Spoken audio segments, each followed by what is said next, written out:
Morning, everyone. How's everybody doing this morning? Good. Hey, wasn't that great to just be able to worship together, sing praises to our God? Hey, whether you are here or whether you're online or you're listening to this later in the week, what I hope is that today will be an encouragement to you. You know, we're in the middle of this series called The Reveal. It's kind of building upon our study here in 1 Peter.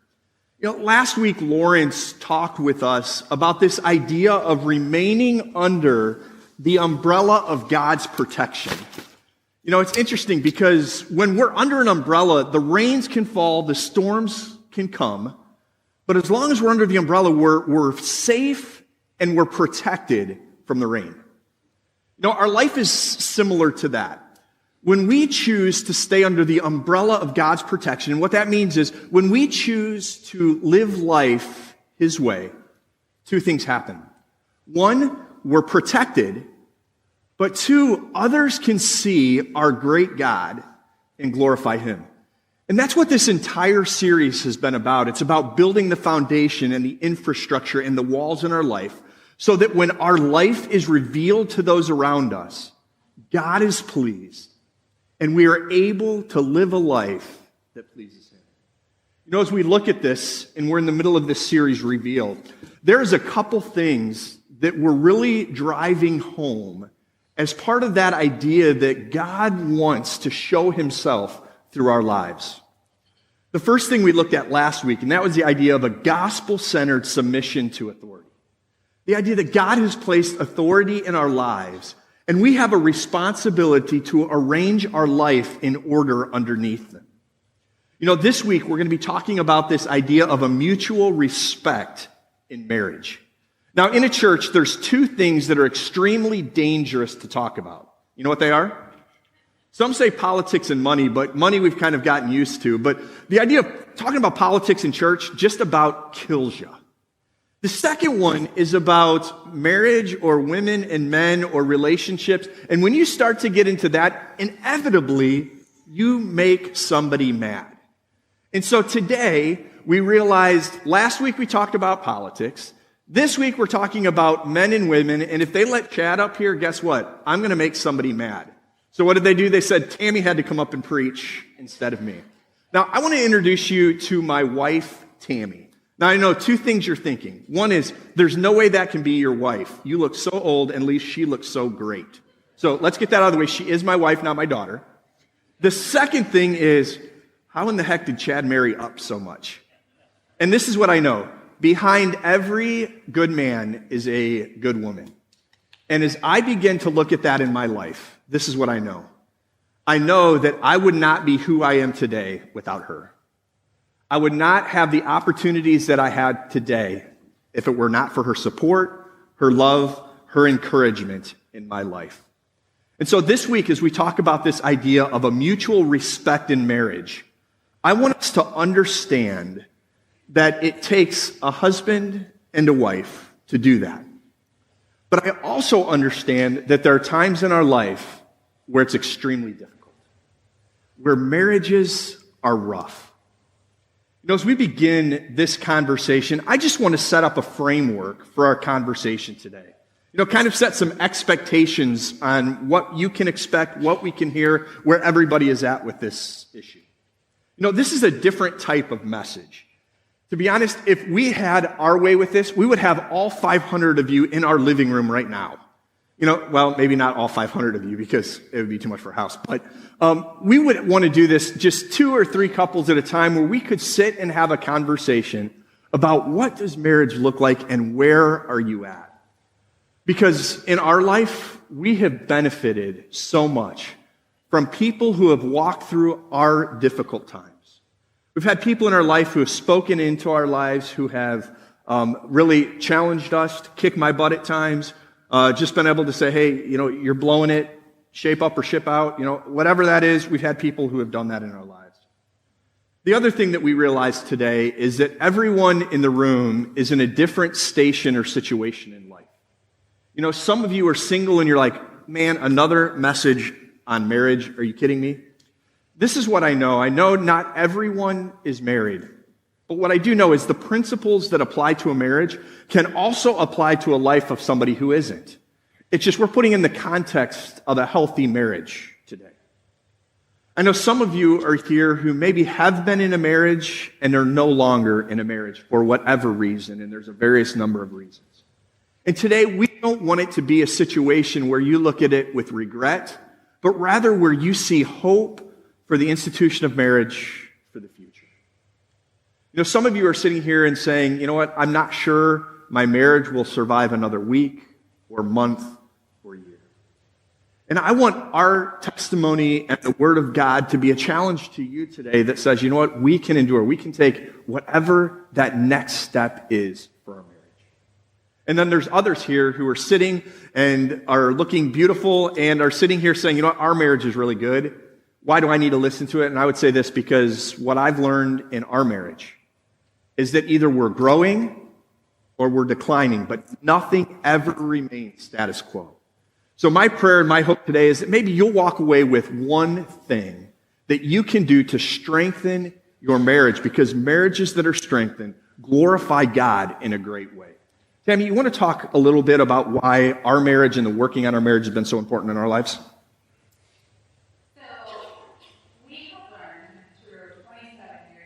It seems like yesterday, but 27 years of marriage that when we stop growing personally or together, it's those times when we allow different things to creep in. And it might be something subtle like selfishness, things that you're desiring, taking the place of, could be your time, could be to something bigger like idolatry or something like that. But we find that once you start putting a foothold into your marriage or into your relationships, that one foothold leads to another foothold leads to another foothold.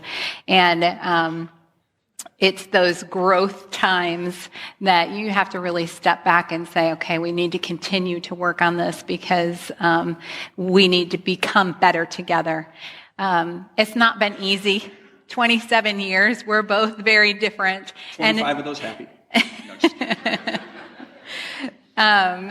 But I would say that our marriage has been a season of constant change. I don't know if every marriage is like that. It seems like everyone goes through a lot of change. But for us, when we started our marriage, we were married for six months and went into a group home and had 6 foster kids. So here we are at 22 years of age. Somebody's crazy for that. They were, yes. Looking back on it, definitely. We had ages from 4 to 18, and here we were 22.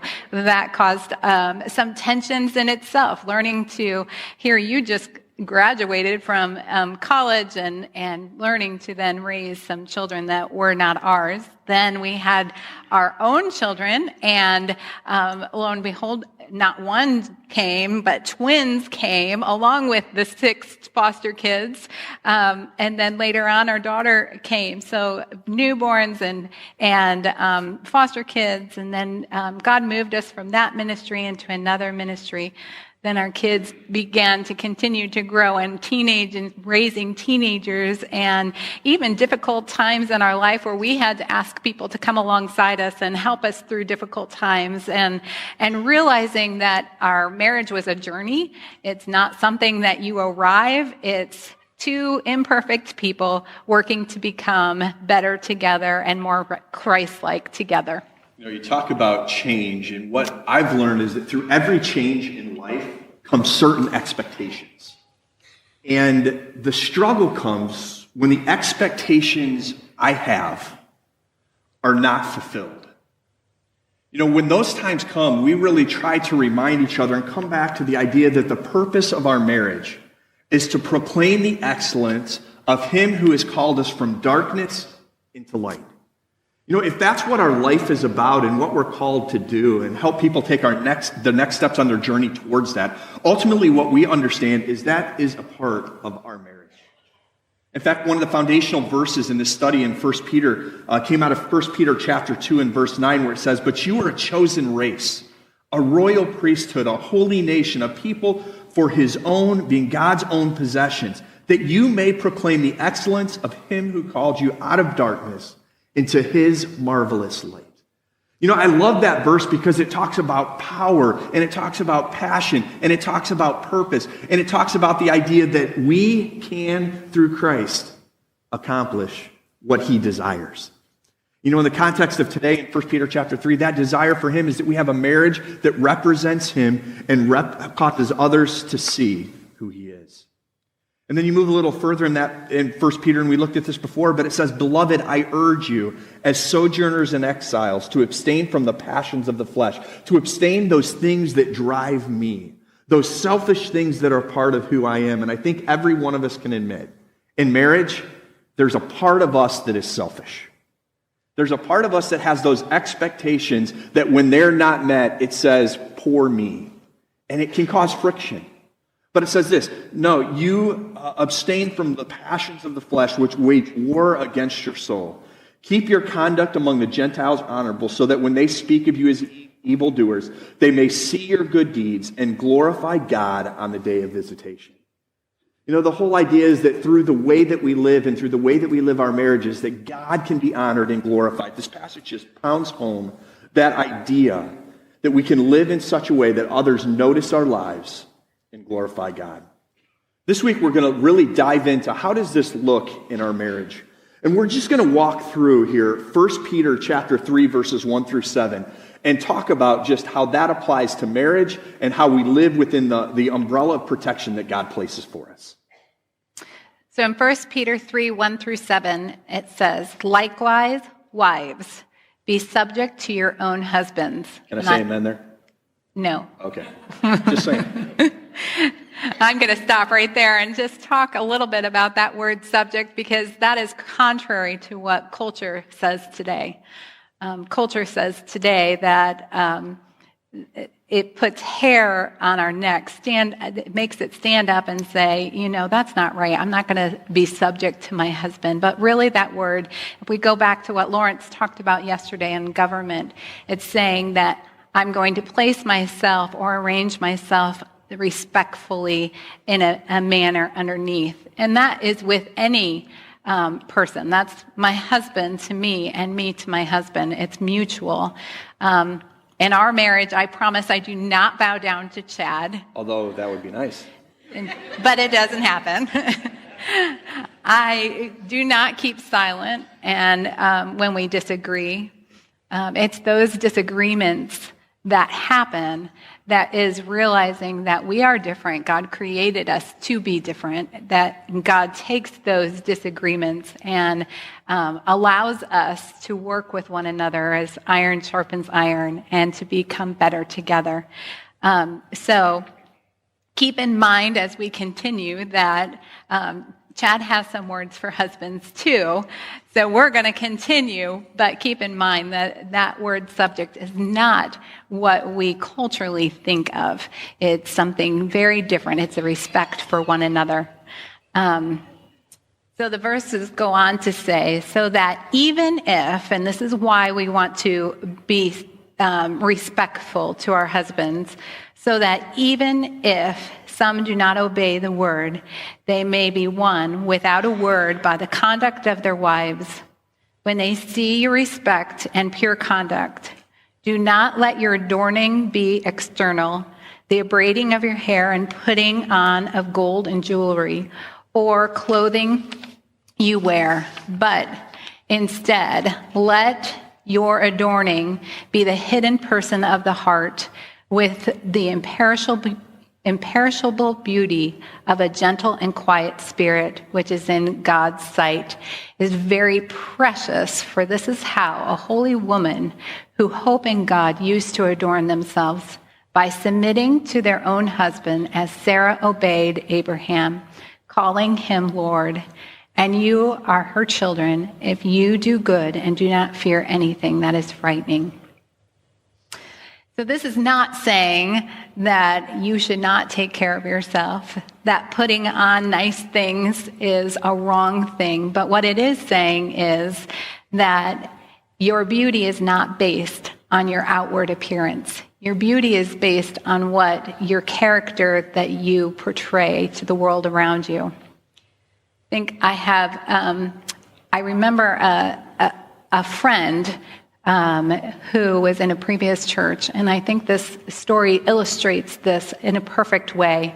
And this friend had her husband did not know Christ, and she was very heartbroken over this and wanted her husband to come to know Christ. But one thing that she realized was that it was not going to be her preaching to him and taking God's word and slamming it in his face and saying, this is how you should live. But instead, it was her patience. And she asked me one day if she could come over weekly and pray about this. So every week, we would come together. She lived down the street, and we would have tea and coffee together and take time to just pray over this. And this was her prayer, which was very interesting to me. Her prayer was not to change her husband. Her prayer was always to change her heart so her husband could see something different. And I think these verses is what the illustration and the story illustrates what these verses are saying. God doesn't want us to change the other person. God wants us to work on who we are and become beautiful in his sight. And this is just a snapshot of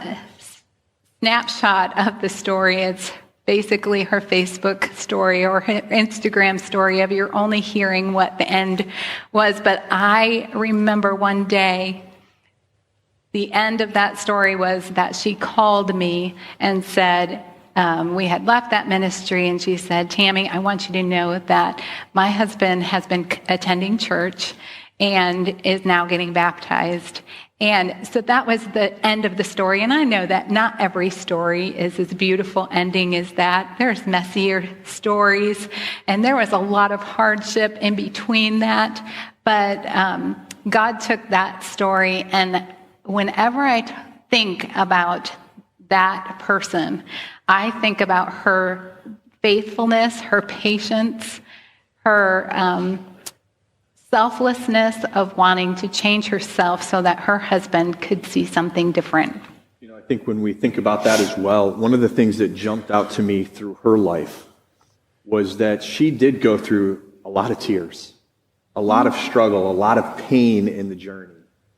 But God was faithful in that he showed up in her husband's life at the right time. And while not everybody can claim that in this passage, does she teach that is one way that God works in that. You know, men, when we hear this issue and these messages on marriage, we love the first part. You know, wives, be subject to your husbands, or sometimes the word submission is used, whatever word you want to throw in there. But it's interesting to me because in Ephesians chapter 5, you can go back and look at it later, but it says almost the parallel thing. But before that whole passage, it says, submit to one another as followers of Christ. And so in this verse, it says it a little differently. It says likewise, or in the same way. And that's where I want us to understand that there's a mutual respect and a mutual submission, ultimately saying, I'm putting the needs of the other in front of myself. And as we begin to look at that, the passage goes on and says, likewise, husbands, live with your wives in an understanding way. Now, I remember when I first started to wrestle with this, we had 6 foster kids. We had 3 kids of our own, and one of our mentors came and actually stayed with us for a weekend. He and his wife and another couple were there, and so we were kind of getting some intense marriage counseling, and they were telling me I was wrong, and so we were in kind of that situation. We were watching the biggest basketball game of the year, Indiana versus Purdue, and I'm sitting downstairs not watching the game, and I finally said, you know, it is so frustrating. I don't understand women. You know, one day I can do something and it's all right, and the next day I do the exact same thing and I'm wrong. I can't understand. And I can remember that tension, and this mentor, Pastor Good, looked at me with his southern drawl and said, well, good thing you don't have to understand all women. You just have to understand your wife. And he began to share with me that, you know what, this is a lifetime understanding. Chad, first of all, of recognizing there's differences between you and her. You know, we all see the differences that we love. We love that she's different. I love the beauty that's there, but sometimes the inward part is what can drive me nuts. It's the things that are different about us, the way we look at life, the way we see life. Ultimately, what we have to do is understand, recognize that there's differences. And we have to begin to see those as valuable. The passage goes on to say, honor the women as weaker vessels, since they're heirs with you of the grace of life, so that your prayers may not be hindered. When we look at this, we see a couple words that jump out. The word honor. It's to give respect, to bestow respect. And it's a term that was often associated with royalty. It's you're giving them the respect they deserve. And as I begin to think about that, when you talk to me, you'll very quickly learn what I'm passionate about. One of the things that I love is leadership development, and I love to help leaders take their next step and organizations take their next step. And as I begin to do that, you'll very quickly learn there are certain guys in that arena that I lean to and have a great respect for. But if I look at this verse and it says, honor, bestow respect as someone with royalty, would my wife believe that I respect her as much as I do those other things and people that I'm passionate about? It says this honoring should be done as one who's a weaker vessel. And if I try to explain this, I'm probably going to dig myself a hole. So let me just say this. This term weaker vessel, there's a lot of different understandings of what that could be. But what it is not a placement of value. And what I mean by that, it's not saying weaker is something less valuable, because in the exact next phrase, it said you're joint heirs in your faith. Somebody who is a joint heir, they're equals. They're somebody who's partnering together or oftentimes have the same responsibility. And so what this passage is saying, honor your wives as somebody who's great. And why? Because you're both joint heirs and seen as valuable before Christ. Guys, this way that we treat our wives or treat our future wives, it's actually part of our spiritual life. Because it says that if we don't do that, our prayers will be hindered. When I hear that, my mind runs to a verse in Scripture that says, if we regard iniquity, or if we have sin in our heart and in our life, the Lord won't hear us. And if we don't treat our wives in an understanding way, honoring them as valuable, seeking their best, can I tell you our spiritual life will be hindered? We will end up stepping out from underneath that umbrella of protection that God has given us in our marriage. There are certain things in our marriage that we have done to help us kind of live together in a way that is honoring, in a way of mutual respect, because there's some things that we've realized. There's a book that we have grown to love, and it's called What Did You Expect by Paul Tripp. Paul Tripp is one of those guys who is just wise beyond his years in marriage. And as we read this book, there were some things that really jumped out to us that I think are foundational for us to understand. One of those foundational things is that in marriage, we face a world that is fallen. There's sin in the world around us. It makes it extremely difficult to live a biblical marriage that God is pleased with, because there are competing values and there's competing understanding and there's competing demands for what we need to do. So we're facing a world that's kind of going against the grain of what God intends for this.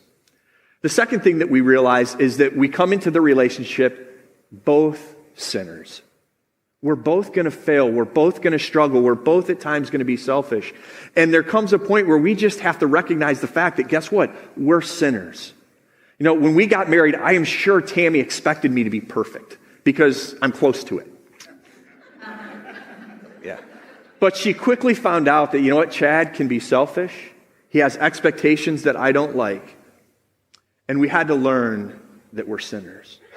And this book has perfectly narrated some commitments that we've chosen to make to each other in order to help our marriage continually take the next step on the journey. Tammie, you want to kind of walk through what a couple of these are? Yes, so commitment number 1 is we will give ourselves to a regular lifestyle of confession and forgiveness. This is, I believe, one of the hardest commitments. Forgiveness. Forgiving quickly and readily. The idea that we both have our strengths and our weaknesses. And it's the idea of being ready to forgive at all times.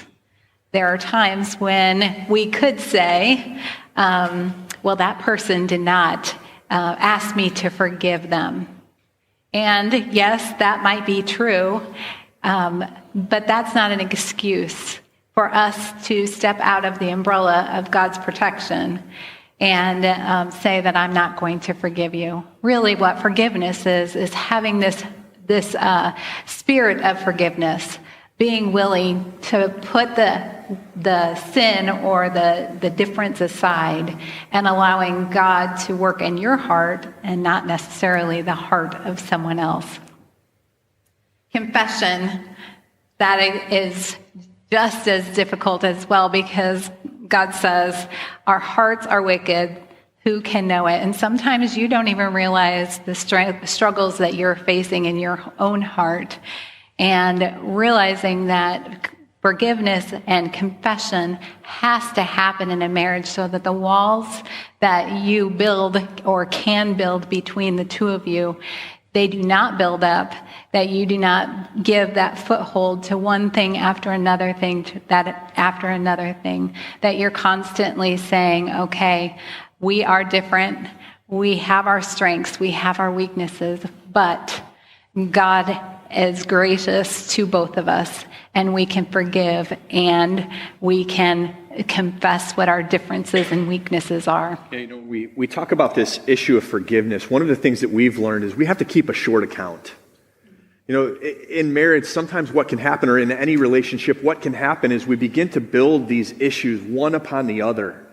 And when we don't seek forgiveness right away and often, what happens is that list gets longer and longer and longer. And the longer that list gets, the more difficult it becomes to move on, to take that next step, because there's just a laundry list now of offenses that have to be worked through.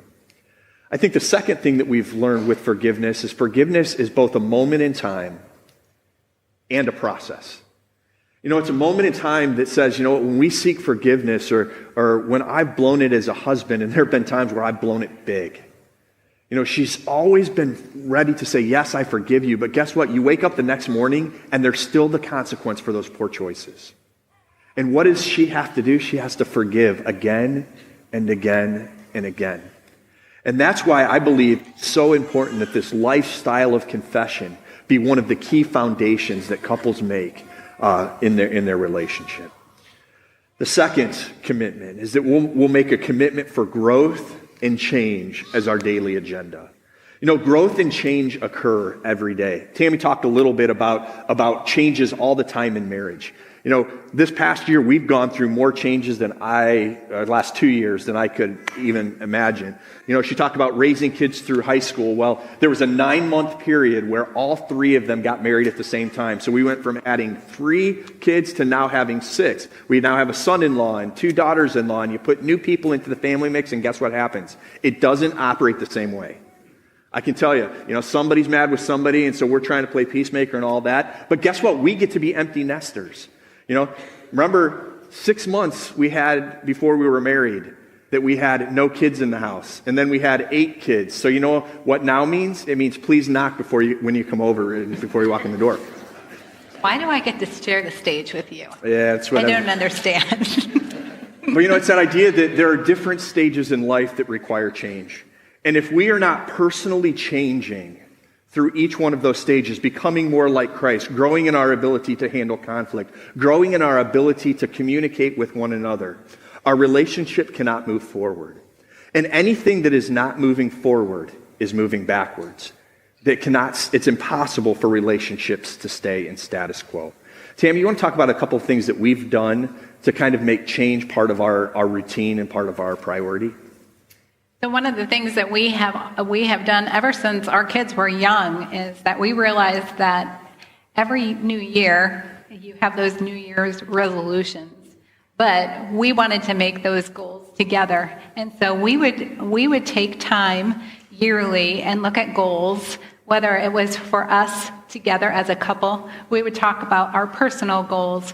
We would talk about things that we would love to see in our kids and the growth that we would like to work on in our kids' life, and how do we help them to what happens to goals with our ministry or goals with work. So we just set aside time to look at those yearly goals. Most recently, as the word of the year has kind of gotten popular around, we've decided to choose a word of the year. And last year, our word was renew. And that goes along with what Chad was just talking about, is that all of a sudden we were in this moment of change again where we were empty nest. And we realized that there were things that we need to take time and just renew, both spiritually, both as a couple, as personal, and we set up those goals based on what that word was. So the word renew, and how can we renew something new in our life? The next two commitments kind of build upon each other that we've made. The third one is that we will work together to build a sturdy bond of trust. What I realize is in any relationship, whether it's a marriage relationship or parent-child or just friend, when trust is broken, relationship ceases. And you may say, so, well, we can live under the same house. Well, living under the same roof and being in a relationship are two different things. And what we've realized is we have to constantly work at building that bond of trust. And the second one goes along with it. It's the idea that we need to commit to building a relationship of love. And so we have this idea that we've got this bond of trust and relationship of love. Husbands, this is where it becomes important for us, and I'm going to speak directly to husbands, that we understand our wives well. Our wives have dreams, and they have ambitions, and they have desires, and they even have internal struggles and fears that we may not understand. But if we truly want to build that bond of trust, we have to begin to understand what makes them tick, understand what those fears and those dreams and desires are, and then lean in to help them fulfill them and lean in to help alleviate those fears. Because that's ultimately what it takes as we begin to build that bond of trust and that relationship of love.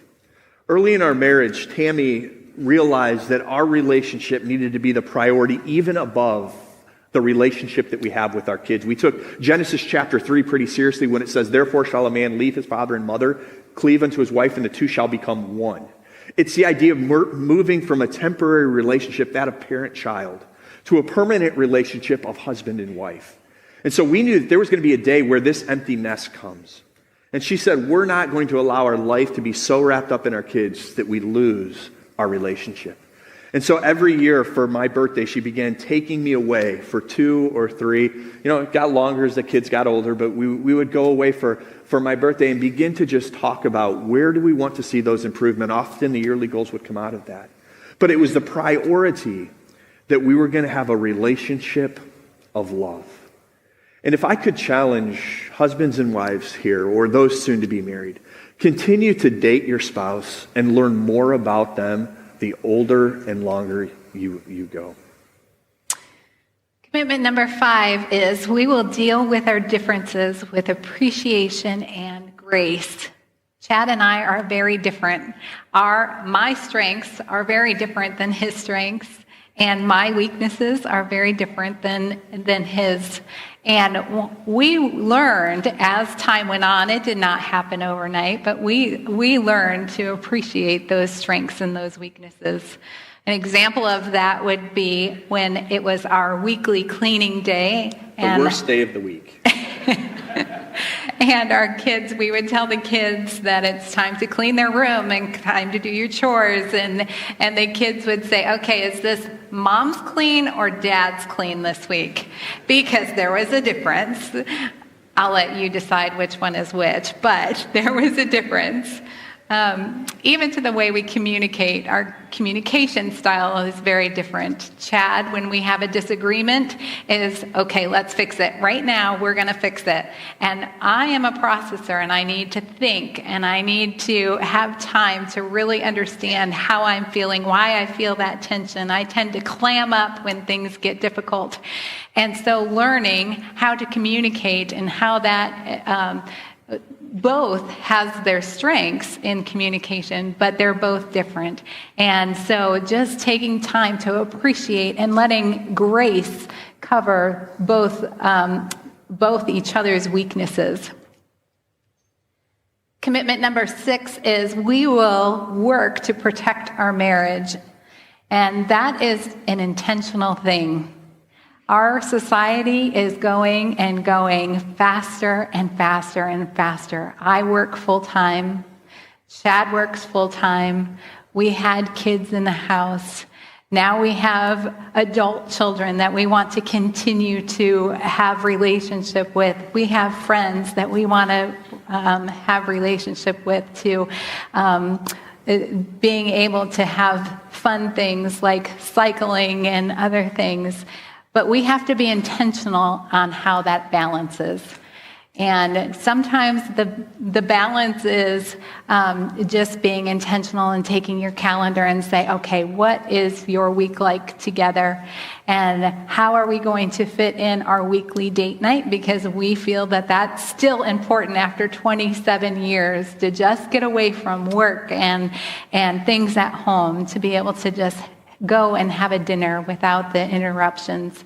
But that's intentional, and we think that protecting your marriage is so important because there are so many different things that come around in our society, and you have to work at protecting and putting that bubble around your marriage. You know, I think early on, probably about 5 years into our marriage, we came to the realization that anything that we value and we believe is good is worth fighting for. I can remember, I think it was 5 years in, I had made some decisions financially that got us into trouble that she was not aware of. And as we worked through that and that breakdown of trust, I can remember saying, is it worth it? Is it worth fighting for? And at that moment and at that time, we realized something. You know, if we can come to the place where we practice these commitments, together we can be under that umbrella of God's protection. You know, together we can make decisions and we can work through problems, and God can be honored and glorified even through the difficult times because we're both sinners. But I also realize that in marriage and in relationships, that more often than not, what happens is while we both made the commitment at one time or another, one of us may choose to step out from underneath that umbrella of protection. You know, whether it's because expectations weren't met or sinful choices or whatever that may be, we move away. And the thing that we have to remember is in marriage, when our spouse chooses to step away, the other spouse has a choice. Or are they going to choose to step out with us and then we just try to do it according to the flesh and according to our own desires and according to our own? Or are they going to remain under the umbrella of God's protection? Because this passage teaches us that if we as a spouse do that, you know, being subject to our spouse and living with them in knowledge and understanding, it says that even if they don't live by the word, by the obedience, the spouse can come back into the protection and relationship that's there. You know, as we end our time together this morning, I want to spend some time and I want to pray over the marriages of our church. You know, I realize this morning there are some here who you may be in a marriage right now and be like, man, it's just not what I expected. But you know what? I'm going to make a commitment to fight for it. You know, if you're here this morning and that's you, can I tell you this? Don't look for perfection. Look for progress. Look for one area where you can lean in and say, you know what, I can take my next step in my marriage relationship here and it can become better because I'm going to choose to stay under God's protection. Maybe you're here and you're saying, you know what, my marriage is going pretty well. But you know what? I feel like we may just be coasting. We may not be putting the intentionality in it for others to see and glorify God because of the intentionality of our marriage.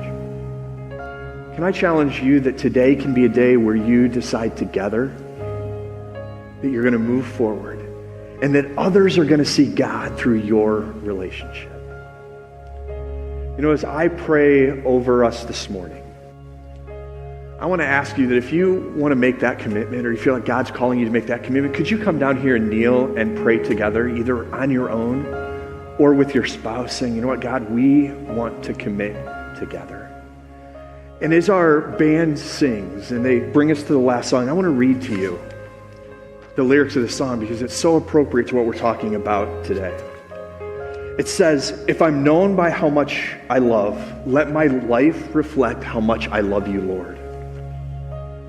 The next verse says, if the truth cuts like an arrow, I'm going to say it anyway, because here I am, Lord, send me. Allow me to live your way. If it means that they'll reject me, you know what, even if my spouse doesn't respond correctly, I'll be glad I chose to say, here am I, Lord, send me. And then ultimately, why do we do it even when the other doesn't? It's because this. When I'm standing in your glory, I'll be glad I chose to say, here am I, Lord, send me.